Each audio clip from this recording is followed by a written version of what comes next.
నీకు టమాటో కావాలా? నీకు టమాటో కావాలా? హాయ్ అండి, సంక్రాంతి అంతా అయిపోయింది. బాగా అలసిపోయినాము 5 రోజులు. సో ఈరోజు అంతా ఫుల్ రెస్ట్. ఈ క్లైమేట్లో కొద్దిగా వేడివేడిగా కట్టెల పొయ్యి పెట్టి చికెన్ చేసుకొని కొంచెం ముద్ద చేసుకొని వేడివేడిగా తిన్నాం. కొంచెం ఆయిల్ పెట్టుకుందాం తలకి. ల్యాండ్లో అయితే న్యాచురల్గా బాగుంటుంది అని వచ్చా. పాప మీద నా వెనకే వస్తూ ఉంది.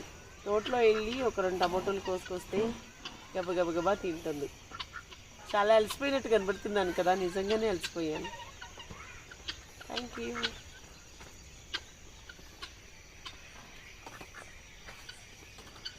ఓనన్నా చాలు ఇంకా అయిపోయింది నన్న. చూడు చెట్లో పోయి దాక్కున్నాయి చూడన్నా అవి పుంజు పెట్టలు. మూము నువ్వు రోజు